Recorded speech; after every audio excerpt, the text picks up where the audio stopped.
السلام عليكم ورحمة الله وبركاته. العلاقة البسيطة حلوة، مش لازم نخرج ونخربها ونصرف قد كده.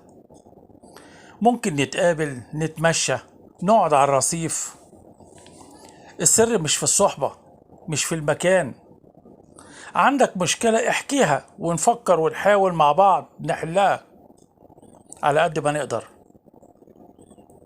السر في الونس مش في الدماغ. وجود إنسان بيحبك بجد من كل قلبه وحابب يبقى معاك في أوقاتك الصعبة والسهلة، ساعات كتير بيكون سبب إنك تكون كويس معنويا، إنك تقدر تتجاوز أيام ضلمة وصعبة. الشيلة اللي بيشيلها اتنين دايما أخف ودايما ألطف ودايما أحلى من إنك تشيلها لوحدك. طول ما اللي شايل معاك بيحبك، السر في الشيال مش في الشيلة. السر في الرفيق مش في الرحلة.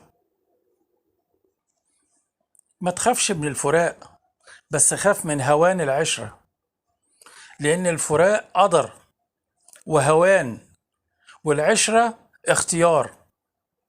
واللي هانت عليه عشرتك ما يحبكش أبدا. المواقف بتكشف معادن الناس مش بطول السنين. صدقني، عاش الأصير إذا جار عليك الزمن يجود. فلن تجد أصيلا ينكر الأصيل إن أخذ شكر، إن أخذ شكر، وإن رأى سطر، حتى يخاصمه أصيل. مهما اختفى الإنسان ومهما أخفى حقيقته، الطبع غلاب وما يتصنعش. يبقى الأصيل أصيل دايما، وفاسد الأصل لا يرتقي. لا يرفع سعر الخيول إلا السباق، ولا يرفع قدر الرجال إلا المواقف.